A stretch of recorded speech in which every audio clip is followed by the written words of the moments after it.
भारत विश्व की एक उभरती हुई महाशक्ति, एक नहीं कई क्षेत्रों में, चाहे वो विज्ञान हो, कला हो, चिकित्सा विज्ञान या फिर कृषि।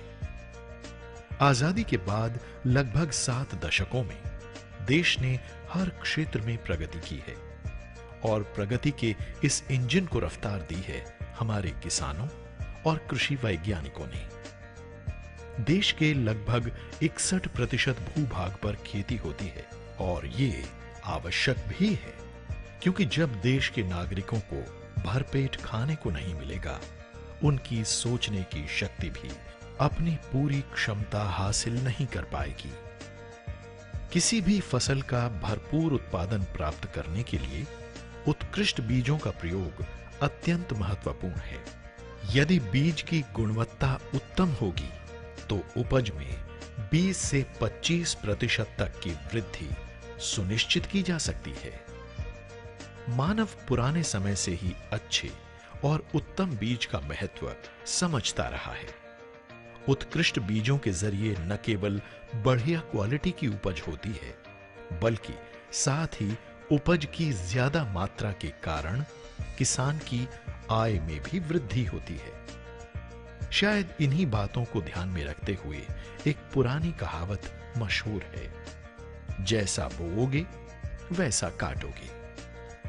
आज देश में जो हरित क्रांति आई है और खाद्यान्नों का उत्पादन बढ़ा है, उसमें उन्नत एवं उच्च गुणवत्ता वाले बीजों का प्रमुख योगदान है। बीजों की गुणवत्ता की महत्ता को समझते हुए भारत सरकार ने बीज अधिनियम, बीज नियम एवं बीज नियंत्रण आदेश जारी किए हैं, जिनके अंतर्गत बीजों की गुणवत्ता के विभिन्न मानक भी निर्धारित किए गए हैं। इन बीज मानकों के आधार पर बीजों की गुणवत्ता के निर्धारण के लिए भारत सरकार ने राष्ट्रीय स्तर पर राष्ट्रीय बीज अनुसंधान एवं प्रशिक्षण केंद्र की स्थापना वाराणसी में की है।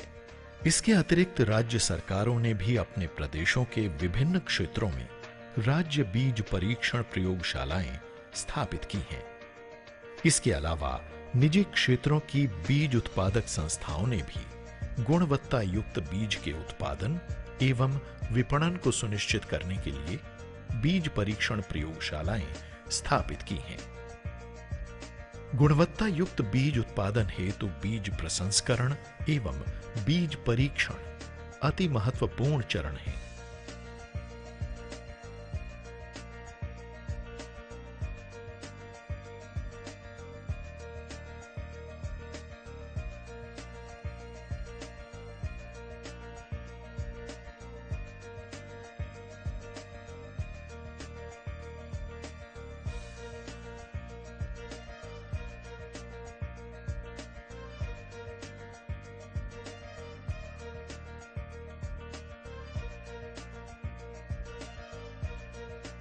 फसल की कटाई व गहाई के बाद उसको उचित नमी तक सुखाना, उसकी सफाई, छटाई व उपचार के बाद बोरों या थैलियों में भरकर भंडारण करना बीज प्रसंस्करण कहलाता है।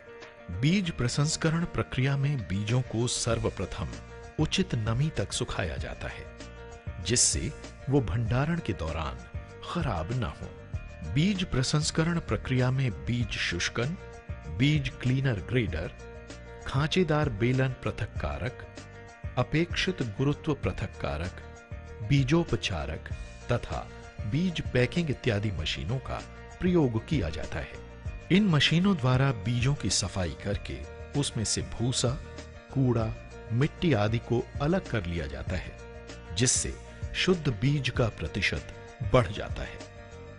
इसके बाद बीजों का श्रेणीकरण किया जाता है तथा हल्के, कटे, छोटे व रोगग्रस्त बीजों को हटा लिया जाता है। इसके बाद बीजों को रोग व कीटों से बचाव हेतु रसायन द्वारा उपचारित किया जाता है। प्रसंस्कृत शुद्ध बीजों की आवश्यकता अनुसार थैलियों व बोरों में पैकिंग की जाती है। इसके उपरांत बीजों को गुणवत्ता जांच हेतु बीज परीक्षण प्रयोगशाला में प्रेषित किया जाता है। सबसे पहले बीज के प्रेषित नमूने को बीज विभाजक उपकरण की मदद से कार्यकारी नमूने में विभाजित कर लेते हैं, जिस पर बीजों का परीक्षण किया जाता है। सर्वप्रथम बीजों की भौतिक शुद्धता की जांच की जाती है। बीज नमूने में कंकड़, पत्थर, मिट्टी के ढेले, धूल, भूसा, पौधों के डंठल, कवकों के बीजाणु, अन्य फसलों के बीज जो आकार एवं रंग में समान हो, या खरपतवारों के बीजों का मिश्रण नहीं होना चाहिए। इनसे बीज की गुणवत्ता पर विपरीत प्रभाव पड़ता है। विभिन्न फसलों के बीजों हेतु भौतिक शुद्धता मानक निर्धारित किए गए हैं। भौतिक शुद्धता परीक्षण के बाद बीज अंकुरण क्षमता की जांच की जाती है। इसके लिए शुद्ध बीजों में से 400 बीजों को 100-100 की 4 प्रतिकृतियों में फसल के अनुसार निम्न में से किसी एक विधि द्वारा जांचा जाता है। टॉवल पेपर विधि, टॉप ऑफ पेपर विधि, बालू विधि।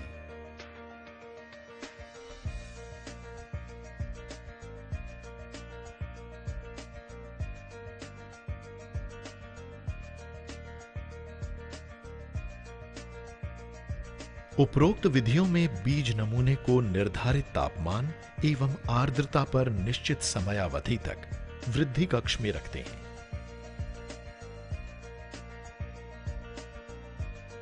इसके बाद फसलानुसार बीज एवं अंकुरित पौधों की जांच बीज विश्लेषकों द्वारा की जाती है।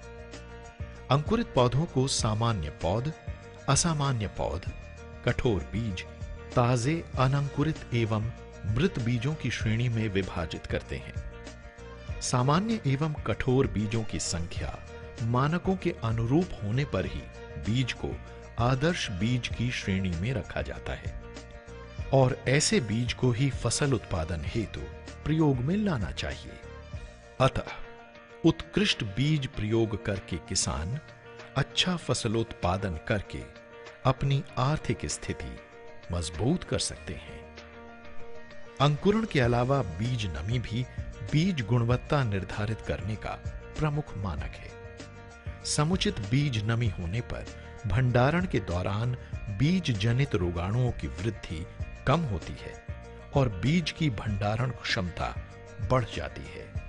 बीज का आनुवंशिक रूप से शुद्ध होना भी अत्यंत आवश्यक है। बीज में अन्य प्रजातियों एवं अन्य फसलों के बीजों की मात्रा के मानक भी निर्धारित हैं। किसानों को बीज की जीवन क्षमता की जांच के बारे में भी पूर्ण रूप से वाकिफ होना चाहिए। जीवन क्षमता जांच हेतु बीजों को टेट्राजोलियम क्लोराइड लवण के घोल में भिगोकर जीवित बीज के भ्रूण में लाल रंग देखते हैं। स्वस्थ बीज ही स्वस्थ सामान्य पौध में परिवर्तित होता है। इसके अतिरिक्त बहुत से बीज जनित रोग भी बीज के द्वारा फैलते हैं। बीज स्वास्थ्य परीक्षण, बीज पर विभिन्न बीमारियों के लक्षणों, रोग कारकों के बीजाणुओं, दृष्टिगत अवलोकन विधियों जैसे अगर प्लेट विधि, ब्लॉटर विधि इत्यादि तथा आधुनिक जैव प्रौद्योगिकी विधियों के द्वारा किया जाता है। ये एक अति महत्वपूर्ण परीक्षण है, क्योंकि इसके परिणाम के आधार पर ही बीज शोधन हेतु उपयुक्त रसायन, कवकनाशी, जीवाणुनाशी, कीटनाशी का चयन किया जाता है। विभिन्न आपत्तिजनक बीजोड़ रोगों हेतु मानक निर्धारित किए गए हैं। भारत सरकार एवं राज्यों की विभिन्न संस्थाएं किसानों को गुणवत्ता परक बीज उपलब्ध कराने में प्रयासरत हैं। इसमें निजी संस्थाएं भी अपना योगदान दे रही हैं। बीजों की गुणवत्ता किसानों की खुशहाली व समृद्धि के लिए मार्ग प्रशस्त करती हैं। किसान की मेहनत व बीजों की गुणवत्ता देश को न सिर्फ खाद्यान्नों के उत्पादन में आत्मनिर्भर बनाएगी, बल्कि वो किसानों के लिए बीजों के निर्यात द्वारा उनकी आर्थिक प्रगति का द्वार भी खोलेगी। बीजों की गुणवत्ता सभी तरह की फसलों की उत्पादन क्षमता एवं उत्पादकता बढ़ाने के लिए अति आवश्यक है। इसके लिए जरूरी है कि बोने के पहले किसान अपने बीजों की अंकुरण क्षमता व अन्य क्वालिटी के लिए आकलन करवा लें।